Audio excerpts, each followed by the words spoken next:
Hello, welcome to Hat Trick. I'm Jordan Dollar-Coltman, joined by Elliott and Braydon Dollar-Coltman. This is July 11th. We're midway through the first month of the summer heat wave. Is it hot in Edmonton? No, it's not hot in Vancouver either. It's been a very mild summer. And I would argue that from a sports perspective, it's been kind of mild too. Elliott, some big trades for the Padres. Before we get into the real things we're going to talk about on the show, how do we feel about losing Robinson Cano? You got to do what you got to do. The team's been on a bit of a slide here, and like I've said throughout this year, they're not a strong offensive team, so they're going to be constantly looking at ways to improve that, and got to do what you got to do. There was a time when Robinson Cano was a real he was a gem. Yeah. But now he's just a massive contract. But how do you really feel about losing Jurickson Profar? That was a bad accident there for the Padres shortstop, rather. That was ugly. You don't want to see that. But that's why you got to call your balls, man. If it's yours, call your balls. All right. Well, on calling our balls, we're going to move on now to topic one. Here we go. All right. So topic one, Elliott, you were unable to join us last week. Braydon and I spent pretty much most of the show. Yeah, pretty much the whole show. Discussing the NHL offseason. We talked a little bit about Kevin Durant, to be fair. There was a bit of, yeah. But we spent a good portion of time preparing for the draft, talking even a little bit about free agency. And then obviously we gave kind of like a blueprint outline of what we'd like to see the Oilers do. You can throw that out because the Oilers now have just an absolute boatload of cash after the retirement of Duncan Keith. Although technically I don't think that's been made official. I think that'll happen this week. They'll have a press conference, let him do it the right way, as he's obviously a first ballot Hall of Famer and he deserves that. But the reporting is he will retire. That gives them an extra $5 million on top of what they already had. It looks like Mike Smith will go on LTR. That adds some money. And then, of course, the big trade at the draft, moving Cassian to the Arizona Coyotes for more cap space. So we'll get to all of that. We'll talk Oilers. Let's talk draft. Elliott, you weren't with us last week, but you are now. We have had the draft and we are moving into free agency. Thus far, for you, what is the biggest story of the offseason in the NHL? So I actually watched the entire draft this week, which is a weird thing to do. The entire? As in I've never done that. The entire second through seventh? Just the entire first round. Okay. I watched the entire first round this week. And I think the whole controversy around Montreal's first pick and was it Wright who dropped? Was his last name? Right? Shane Wright dropping from first to fourth, and the death stare he gave Montreal. That has to be a prevailing story for me. That and just that the Chicago Blackhawks, both off the ice and now on the ice, are a total mess. I don't know how you propose to be part of a rebuild or be pushing forward a rebuild when you're getting rid of a 21-year-old potential superstar in the league. It makes no sense to me at all. So the story around Wright, or what the hell is going on with Chicago, and what are people like Kane and Jones thinking right now with that organization? Those have to be the two prevailing stories for me, right? All right, well, let's start there then. Let's recap for those who haven't been paying attention or have been living under a rock. The Chicago Blackhawks got the draft kicked off before the draft even really got kicked off. Early on the day, last Thursday, early in the day, they made a very big trade. They traded superstar Alex DeBrincat to the Ottawa Senators in exchange for their first round pick, which was number 7, a second round pick, which was number 39. And then 2 years from now, a third round pick. So a very big, basically just dumping of a player for future picks. I mean, they may or may not get a star out of a number 7 pick, but they are certainly giving up a star in Alex DeBrincat. And then I think it was like 2 or 3 picks into the draft, Montreal had already made headlines, as you said, by selecting Slavkovsky, making him the highest selected Slovakian player of all time.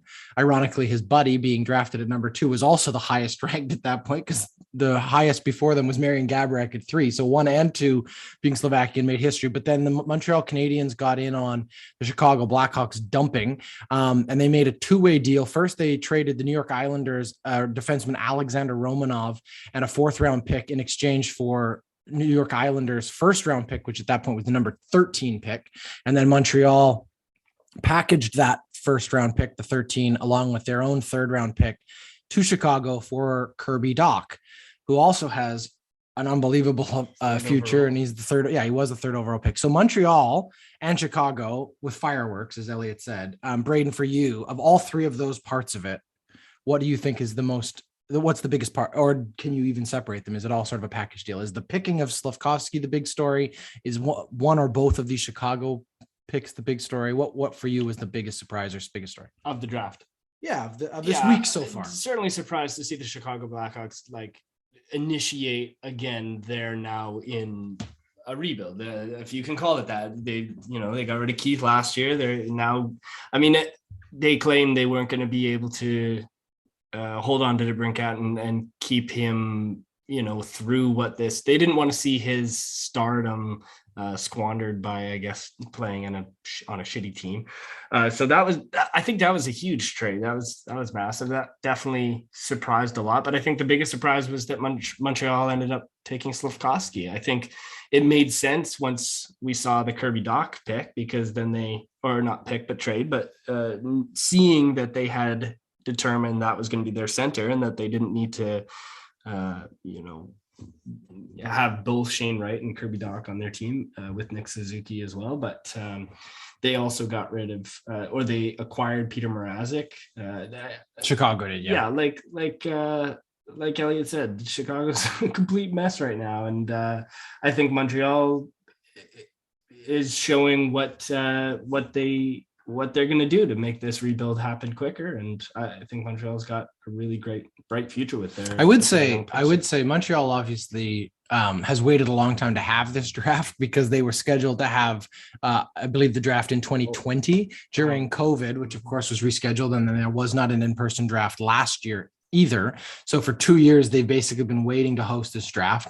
And I think a lot of people would be like, well, what does it matter to host a draft? But it's an opportunity to showcase an organization. They like the attention that they get there. For Montreal, obviously, it's a big deal because the draft becomes a bilingual thing and they can really push their own sort of branding on top of it, which is a big thing. It's valuable. It matters. Their fans enjoyed it. And of course, it's the first time, since 1995, I believe, that the host team had the first overall pick. So Montreal had done everything right by losing all year to make this the biggest show they could. And then they just let off the fireworks. Yeah. And certainly the NHL has to be happy with the just the sheer both volume of trades, but also the quality of trades. We've seen trades at the draft, and a lot of times, it's maybe a pick here, a pick there. A couple of years ago, we saw a couple moves before the draft, including the Taylor Hall deal and the PK Subban deal. That was fireworks.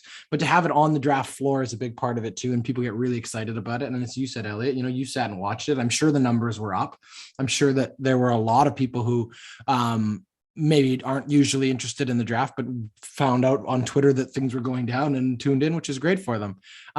Really quickly, let's just spend a quick second talking about what the Oilers did and maybe a little bit what the Maple Leafs did, because they kind of were doing similar things. So the Maple Leafs trading away their first round pick, which was 25, to the Chicago Blackhawks. And then doing so, basically, they were essentially just dumping Peter Mrazek's salary and opening up a little bit of cap space that they are also going to be in need of. But the bigger dumping of salary, and of course you have to pay for it, is Zach Kassian being traded to the Arizona Coyotes.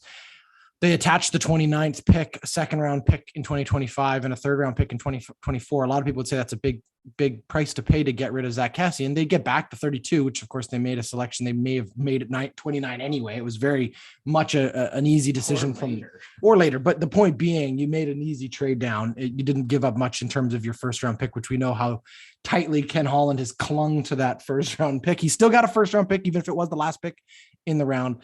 We see Zach Kassian go, obviously a very big character in Edmonton. I think a lot of people would argue his time in Edmonton is probably mostly positive. I think he was a fan favorite in a lot of ways. He didn't have the kind of success that the current contract he's under would warrant. But for you, Elliott, when you look at it, obviously we know the reasoning is to get that cap space. How do you feel about that deal? Did Ken Holland get himself out of his own mess adequately for you as a fan? Yeah, I think that's the number one thing that we've been lacking here in Edmonton in previous iterations of this team under different GMs. We'd had a lot of GMs that could get us into trouble, but very few that could get themselves out of the jams they put themselves in. They bought high on Zach Kassian. He was coming off what was a remarkably stellar start to the season. They gave him I think a 3 or 4 year deal at a number that was far too high.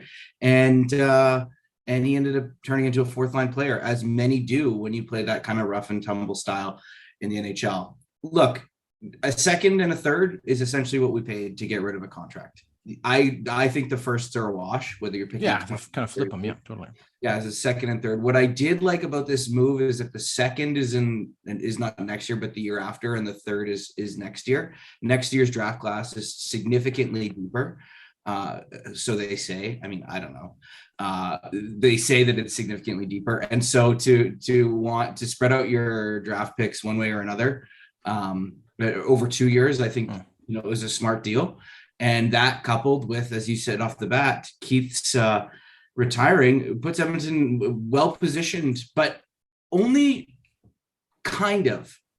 I think when you're looking at where Edmonton's at right now, if you've got Dylan Holloway on your team next year, you've basically got $21 million in cap space. Mm-hmm. With that, you basically have to figure out your entire right side of your top offensive lines. You have to figure out at least one defenseman now, probably two. And obviously, we need a goalie. That money starts running out pretty quick. And so he did what he needed to do to get to this point. He's about as well positioned as you could imagine, outside of maybe getting rid of Fogle. So, okay. There's still time. There's still time, but maybe Fogel's not as expendable as necessarily need. Okay, so let's talk about the Oilers really briefly here. Let's just go through it. Let's start at the goalie position. Obviously, the name that I was touting last week, and I believe a lot of Oiler fans probably were hopeful to see as an option, was Ville Husso. He gets a big deal in Detroit after being traded for a third-round pick, so he comes off the board. Heisman has a way of trading for. You guys made a mess of shot quality and explaining what that was last week. Would you like to come in as our wonk? I still don't understand what it is, so maybe you can further explain it. Absolutely. So his expected save percentage is based on the types of shots that he's getting, not the number of shots that he's getting. So like wrist shots over slap shots against or high danger chances, one-timers, screened opportunities, breakaways, those sorts of things. So against an average goalie, you'd expect to save 88.5% of the shots that he's faced. He has saved, what was it, like 905 or 910 or something like that.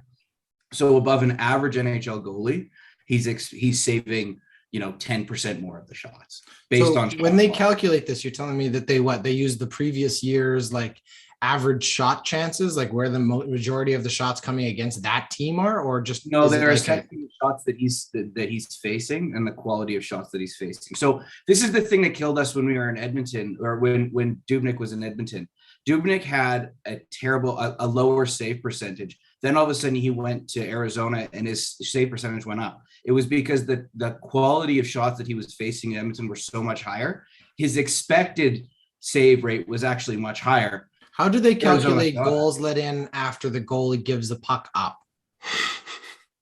I don't know. What kind of scoring chance is that? Statistic. It's dependent on the shot. So you'd have some Mike Smith's 100% on that. But I feel like that kind of statistic is incredibly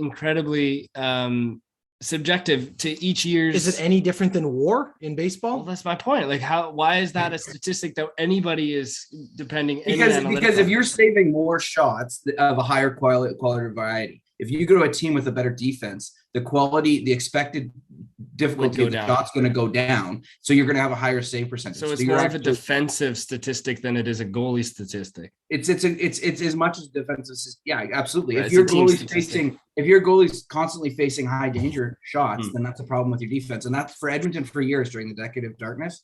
The quality, it wasn't the number of shots. It was the quality of shots in Edmonton were so high because the defense was so poor. And that's why Devin Dubnyk got run out of town with a poor save percentage, showed up in Arizona, and the rest of his career was a better, didn't he win the Vezina or nearly won a Vezina one year? Because he was in the running, yeah. Yeah, he was actually a good goalie, but the quality of shots with Minnesota higher. Mm-hmm. Yeah. Mm-hmm. All right, so let's just talk goaltending then for a second. We've got obviously a few of the big names still on the table. Elliott, what would be your preference if you were If they said, "Hey, Elliott, who do you want?" Is it Jack Campbell? Is it Darcy Kemper? Is it a deal for like a Matt Murray or a Braden Holtby or Andre Vasilevsky? Obviously, that's not an option. Of those guys that are out there, I mean, there's guys out there that are beyond those, but those seem to be the names swirling around for you. Where come Thursday, because I believe it starts Wednesday, right? So come Thursday, who's flying into Edmonton for the press conference as the new goalie of the Edmonton Oilers? I mean, ideally, it's none of the above. Ideally, it's not one. It's someone that you're only signing for 1 or 2 years because you're trying to figure out what you're getting in Skinner, and you have to pay Skinner next year. That's not going to happen. So if I was a betting man who I think is going to be here on, is it Wednesday this week? I would say it's Campbell, but it sounds like it's down to Edmonton and Toronto for him, and I don't know. Apparently he met with Edmonton today and has not walked away with a deal. So he's, I think, going to wait till Wednesday, hear the offers that are there. I think, it would also be illegal if he walked away with a deal right now. No, he wouldn't. He belongs to Toronto. They own his rights. Well, he can re-sign. So you meant Toronto. Oh, I'm sorry. He could walk. He met with Toronto today. Did I say Edmonton? Really? I'm sorry. He met with Toronto today. Kind of thought that was just no. He met with Kyle Dubas today. Yeah. And they didn't walk away with the deal. That's what I meant to say. So he is clearly not like 100% committed to Toronto. He wants to hear the other offers. I'm sure that there will be plenty of them. There's a few teams that need goaltenders. Obviously, the tricky thing about Darcy Kemper is that you have to trade for him. No, he's a free agent. He's a UFA. You'd have to trade for his rights if you wanted. If you wanted to do it early. But the thing with that's Kemper again, or do it for 8 years. I think the situation with all of the goalies available right now in free agency is that they're going to want term. I mean, we've got the money to be able to pay, but they're going to want term. So that's a challenge. Like Elliott said, we're going to have to start paying Skinner soon, and Skinner's going to be a bona fide backup next year, I think. And you're going to have to pay him enough to be, to stick around with the team. He won't demand the kind of term that either Kemper or Campbell's looking for, I think 5 for 5, which is what Hyman got. The Edmonton Oilers have some success with pulling in former Toronto Maple Leafs players, and they've had success with the team. Kemper is injury prone, like he has been for most of his career. He had a successful year because they won, but I don't think that was necessarily resting on his laurels. Of the rest, he was good enough. The second tier Holtby, I'm hearing that he's likely injured and maybe done even for next season as well. So it's sparse, man. I think the trade options are kind of the only way they should be looking at this. But I do think it's going to be Campbell if all of those trade options run dry. John Gibson doesn't want to trade to Edmonton. I'm trying to think of some of the others that are. Carter Hart has been talked about a lot, but I don't. There's no way you're getting Carter Hart. No, not without giving up a huge sum. Here's the thing. Let's talk for just a quick second about Jack Campbell. Now, he was injured for part of last year. He played 49 games, but look at his numbers. I mean, he won 31 games and 9 losses for a really good team in Toronto. I think we can all argue Edmonton on their best day is as good offensively as Toronto. Maybe a little bit weaker defensively. Toronto's got some big guys on the defense, but they play a very similar offense first game. He faced a lot of opportunities. He had a 2.68 goals against average, and he had a 9.14 save percentage. The guy only allowed 9 losses against him in 49 games. I'm sorry, but those are good numbers. And I'm telling you, if you had Skinner pick up, but this is the thing. Like we bet big on Cam Talbot. But you can't tell what. But Cam Talbot took you to the playoffs the first time. The point being, you don't know what you're going to get from any of these guys. You could pick the best goalie in the league, and he could come in and blow out his ACL on day 2, and none of it matters. You have to go with the information you have available to you. You have to go with the available options to you. The Oilers can't start the season with Stuart Skinner. If you take the list of players there, Darcy Kemper or Jack Campbell, either one of those guys is better than what you have right now, which is nothing. What are you taking, a 5 for 5 or a 6 for 6? I don't know. And that's the thing, right? They have to figure that part of it. Well, that's where you're going to run into trouble. Like if you're actually going 5 for 5, then, I like that deal. I just don't think it's coming in at that. I think it's going to be much higher. I think you're closer to the 6 for 6 or 5.5 for over 6 years or something like that. Here's the thing about Jack Campbell that I just think is lost on all of us. We haven't truly had good, pure, honest NHL goaltending, like NHL caliber level goaltending in Edmonton for 3 years. And he provides that. And I think that. Can you imagine? I just think, imagine how good this team would be. Even if Jack Campbell's giving you 9-10, the most basic save percentage, 2.5 to 3 goals against a game. That is something that we haven't had in the last 3 years, not with the quality that we're at. Whether it was Husso, whether it was Campbell, whether it was Fleury, whether it's Murray, we just need an NHL level goaltender. That's really been the biggest. Play that many games. Yeah. You can look. Maybe Stewart gets really hot, and you get 20 games out of him. He had some hot games last year. There's definitely. The Oilers Nation guys all think the sunshine shines out of his asshole. So let's give them an opportunity to be proven. I think it does too. I think it will. But the thing is, but you don't put him in that situation. That's right. Day one. Yeah. He's a rookie. Yeah. Let him be a rookie. Let him develop. We don't need another situation where we're watching him go off somewhere else because we've pushed him to a point where he can't play like Dubnyk or somebody else, rather than giving him time to develop properly. Let's talk about what the ideal situation was. It's an older goaltender. It's a 3-year term. You transition the crease from him, that you get NHL caliber goaltending from that older guy. You transition the crease over to Skinner, and then Skinner takes over and he's your lead goalie. That's just not an option this year. So you're going to be the ideal situation, Elliott, is you pick up a goaltender and you win 3 Stanley Cups in a row on that contract, and at the end of it, you just re-sign him because you've got a Hall of Fame goalie on your hand. That's the ideal situation. Well, and look, Jack Campbell has shown. For me, I feel like it's come down to Kemper or Campbell. And if that's true, then you have to just look at those two guys and evaluate the two pieces of it. One, you're getting experience in Kemper, having now been to the Stanley Cup Finals and won. Yes, he didn't play once. I think only half a game against the Oilers in the third round, but he only had to play 4 games in both of the first and third round anyway. So it's not like he missed much hockey, but he got the team there. They had one of the best winning percentages through the entire season for the parts he played. He had an incredible run. We brought his team there. He's had that experience. That's a check mark in his favor. You have to acknowledge that he's been in big game situations and he's won big games. Look, they went toe to toe with the Tampa Bay Lightning, and he did enough to get them through. And that's more than the Oilers have had. On the other side. You know what I mean? They won many of those playoff games we enjoyed, often just hanging on goaltending wise, right? Just enough. If you can have a goalie who can stop that next goal more consistently, you're in great shape. You can't come out of the playoffs where in 3 different games, your team scored 5 goals and you didn't win those games. Right. No, 100%. And I think both of these options should limit that.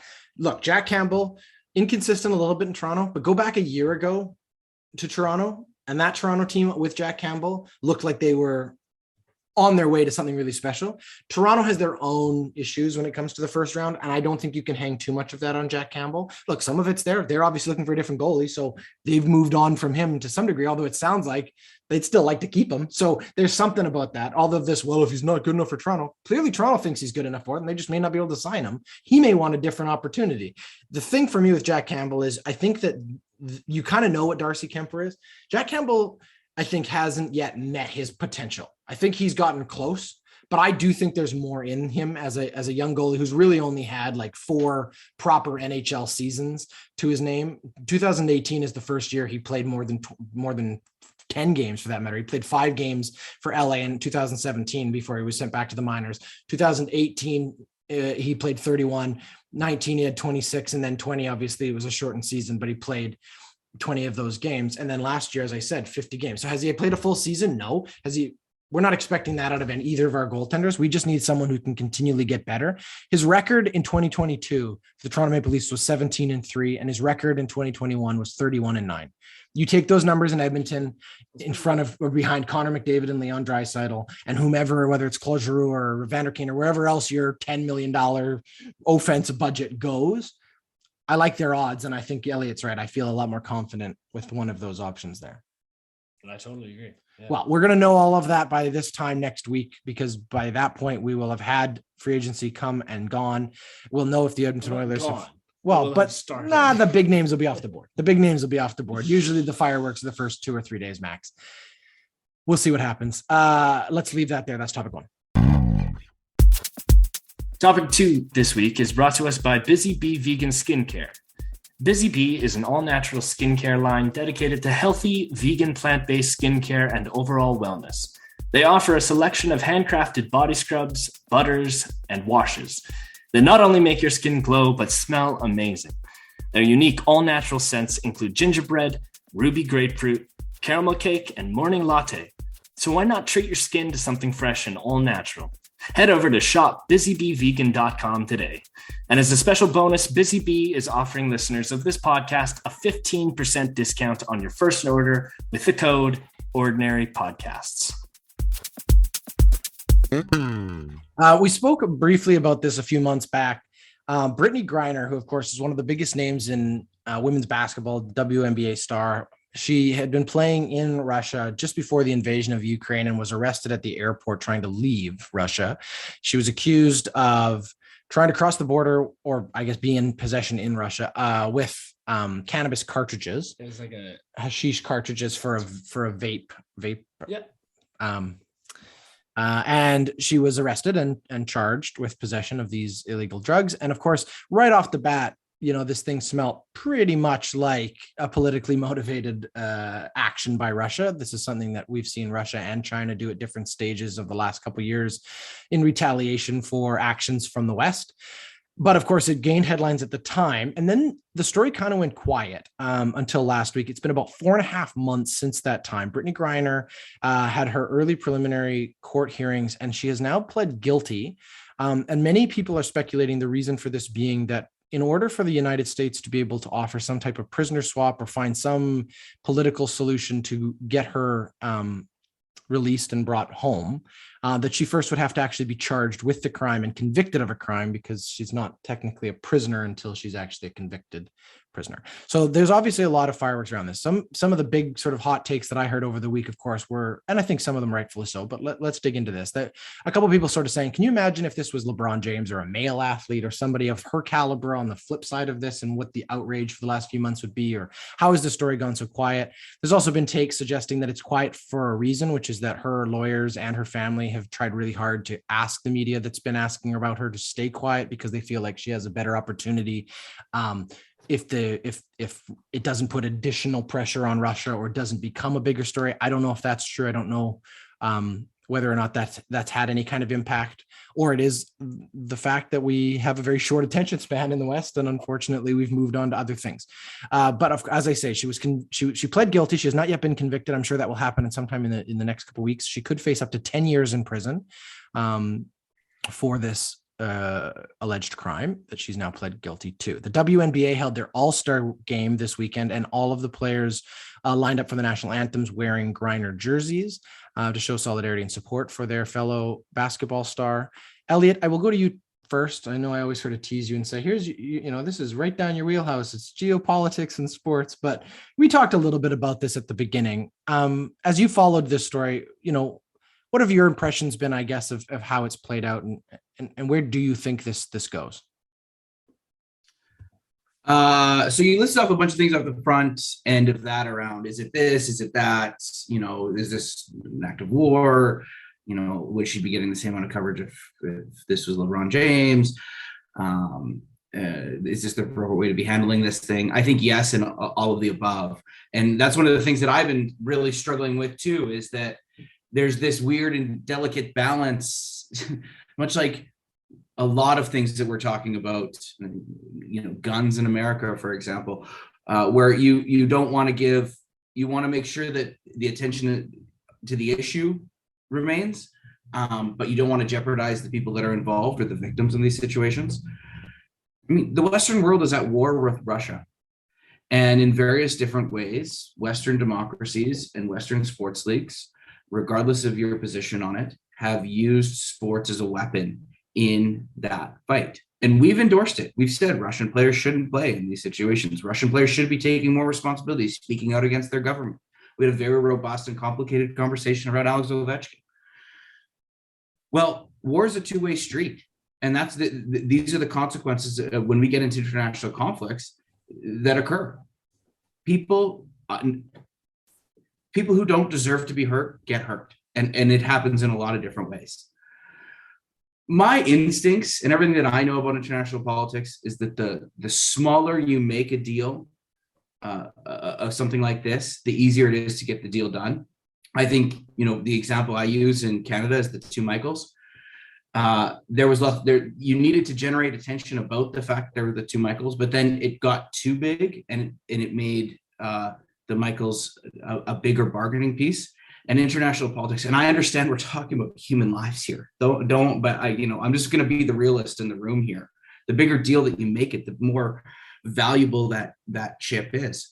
I'm glad to see that some actions are being taken, and hopefully this governor will be successful in his attempts to sort of negotiate her release and potentially some Russians going back in some sort of prisoner exchange, which seems crazy that we're talking about sports people as prisoners. But again, war is a two-way street, and we've lived in peacetime, particularly in the West, for so long. I think it's an important reminder that it's not just guns and bullets and tanks. Our world's too complex and too difficult now, and it affects people in ways that are unthinkable. And I don't know that I've answered your question or provided any perspective whatsoever, but I've just talked on this because I think it's incredibly challenging. Braydon, you're kind of a resident basketball person. When you saw the reaction of the players at the WNBA All-Star game this weekend, what were your first thoughts? I mean, they've been advocating for this situation since it happened. It's one of their own, and one of it could be anyone. She's she represents much more than just an athlete. She's a woman. She's a queer woman. So there's a lot of different avenues here that conflict with the situation that she finds herself in. I think, listening to her pleading guilty, she pleaded that this was an accident. She did not mean to have this cartridge, and yet it happened. And therefore, it doesn't mean that her sentence, whatever that ends up coming down being, will be lighter, but hopefully that situation will be an easier one, and there is an easier avenue for release back to the States, and whatever the situation happens from there is an easier transition. I just hope that it, like you said, the attention is still on it. However, the magnitude of which the bargaining chip or the asset value of it stays low, so that the transition can be an easy one. I mean, when you look at it, Elliott, do you think that there is an element of, it's obviously all politics. It's all, that's a big part of it. I shouldn't say it's all politics, but it's a big part of it, obviously. And there's a huge amount of political theater that's going on here on both sides. It's going to be important to Biden and the administration of the United States that they handle this in a way that doesn't, make a mess for them on their, at home.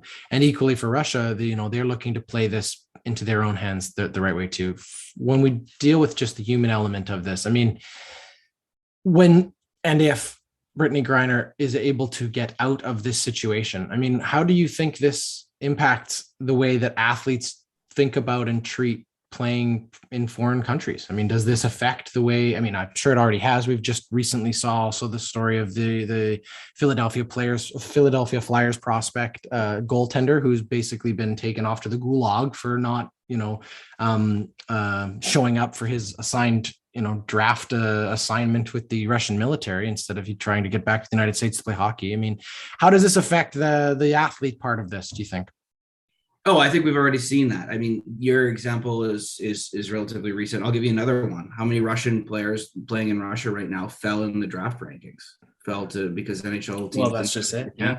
Right? And every team has been asked about their players that are thinking about where are they and what's going on. Isn't there a Kirill Kaprizov issue currently too? He's been denied access to the US twice in the last month.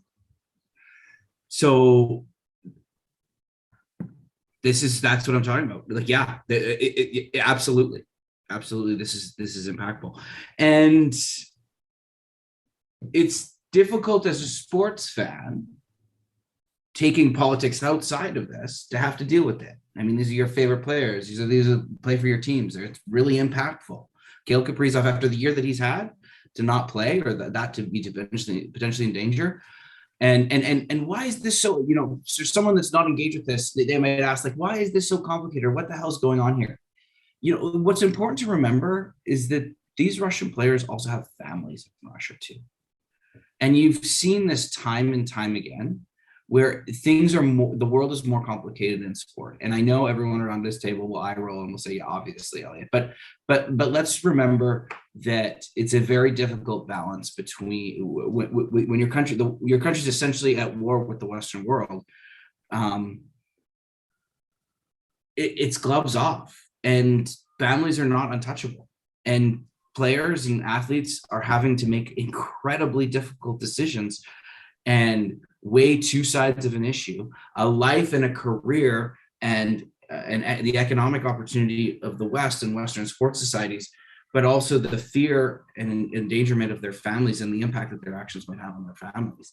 And I'm reiterating what I said to about Alexander Ovechkin. Sure, I was disappointed in response, but I understood it.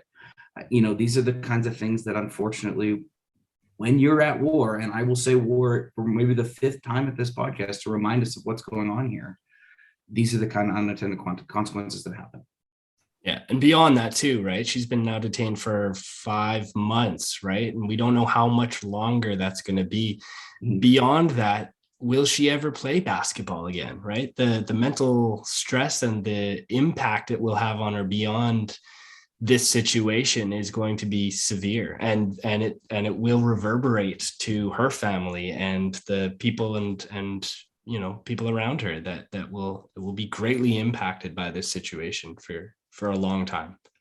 Yeah. Well, I think we all agree we would wish her and her family that this solution is dealt with quickly, that there is a positive outcome in our near future. And I hope that on behalf of all of those other athletes, that they also find themselves in situations where they are able to do what they love to do in a peaceful and safe way. And that we also continue to remember that we are also dealing with, as Elliott has said multiple times, a war, and that we would urge both Russia and all of those other countries out there who are currently waging war on innocent civilians and people like that peace is the only real future we have as a people, and we need to continue to fight for that.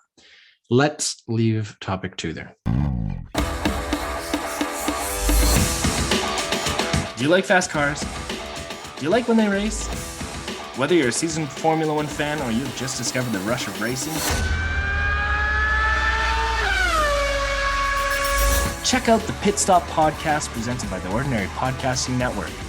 Join Jordan, Tyler, and Braden each week as they recap every race as well as break down the biggest stories on and off the track, all before setting you up for the next race in the Formula One schedule. The Pit Stop podcast is available anywhere you get your podcast. All right, we're going to round out this episode with hats off.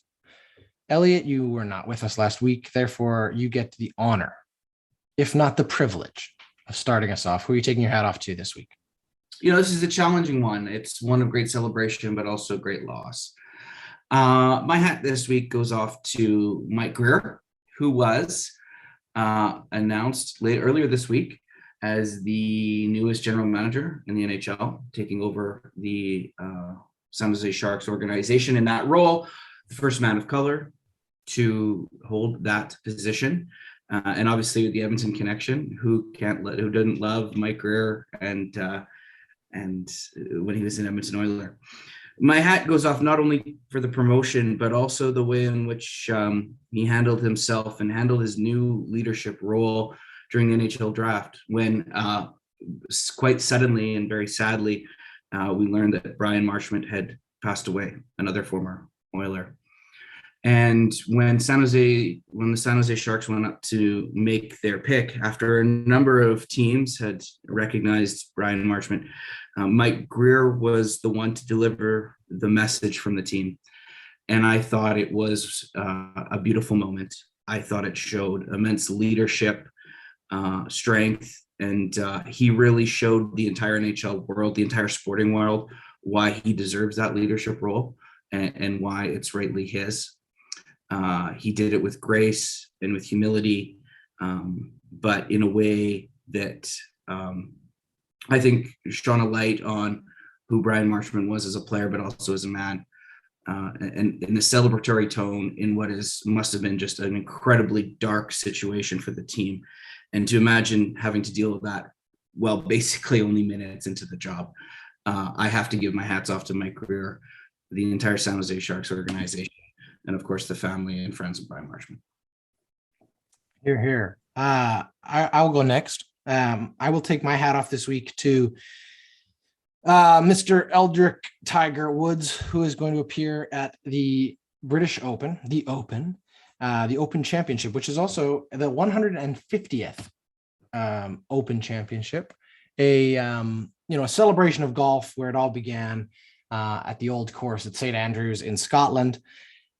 He is a 3-time Open champion winner. He won in 2000, 2005, and 2006. It is the longest major from when he previously won, right? He's won the Masters and the PGA Championship and the US Open more recently in 2008, 2007, and 2019, respectively, but he has not won at in Britain, in the UK, at the Open Championship since 2016. And we have not seen a lot of Tiger Woods, but when he comes out of the woods, to pardon a pun, when he comes out of the shadows and shows up at one of these majors, which is pretty much all he's playing at this point, much like at the Masters, all cameras are on him. He becomes the show, demonstrating again how big a shadow he casts over the world of golf. All of this live golf storylines, all the PGA storylines. No, but the point being, when Tiger Woods shows up, everyone else does too. And, of course. And it matters to the British Open, to the Open Championship that he is there. It's the 150th, as I said. It's a big, important event for them. The only living champion, they did not invite Greg Norman, of course, as the CEO of Live Golf. That's its own story. But all the big champions will be there. All of the legends will be there in attendance. Do we expect Tiger Woods to win? No, but look, it's Tiger Woods. You never know. And I take my hat off to Tiger Woods just for showing up again and for being Tiger Woods. And I'm excited. It makes it a more exciting weekend of golf because you know that he's there, and it's just a different thing, right? It's a different. And it's at the old course, St. Andrews, of course. That's gonna be beautiful. Of course. Is that what you just said? All right, Braden, round us out. Get us out of here. It's falling apart on us. My hat is going off. We mentioned this guy briefly. Another Edmonton connection, all but brief. Late second round pick in 2002, retiring after 17 years. The great Duncan Keith is retiring, a first ballot Hall of Famer. He's won 3 Stanley Cups, 2 Norris trophies, a Conn Smythe trophy, a Memorial Cup, 2 Olympic gold medals. Yep. He's going to be spending a lot of time with his family now, which is what he wanted all along. That's why he came to Edmonton, to be closer to his kid in Kelowna. Look, he has not. I mean, what has he not won? Well, he hasn't. What's the ECHL one? That's really the only one. He never played there. It's the only one. That's what I mean. Like, of all the major trophies in the sport, he's got them. He's got gold medals, multiple. He's played at the highest level. He's beyond a legend. I mean, if there was ever a first ballot Hall of Famer, like if there was ever a non-question, knock it down more than like Gretzky, it's Duncan Keith. And the icing on the cake. And if you're one of the guys waiting for the Hall of Fame, boy, oh boy, you're like, fucking hell, really? Well, yeah, if you're not a Vancouver Canucks this year, maybe you'll have a chance next year. But for Duncan Keith, hats off.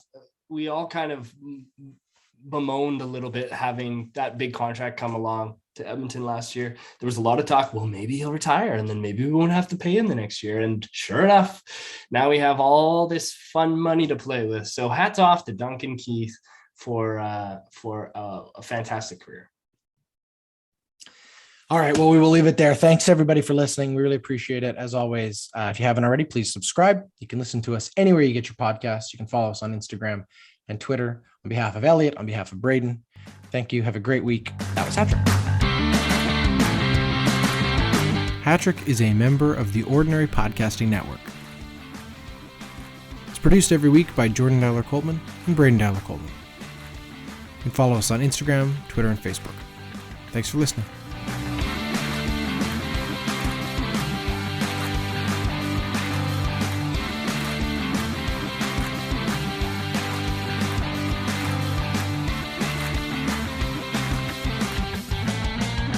The Ordinary Podcasting Network wishes to acknowledge that the lands on which our conversations take place include Treaty 6 territory, the traditional meeting ground and home for many Indigenous peoples, including the Cree, Dene, Saulteaux, Blackfoot, Métis, and the Nakota Sioux peoples, as well as the unceded territories of the Coast Salish peoples, including the territories of the Musqueam, Squamish, and Tsleil-Waututh nations. We acknowledge the many First Nations, Métis, and Inuit, whose footsteps have marked these lands for generations, and we extend our appreciation for the opportunity to live, create, and share stories on these territories. The Ordinary Podcasting Network intends to engage in conversations and dialogue which acknowledge that reconciliation is not a destination, but a journey, and that we remain committed to practicing our craft in a decolonized space.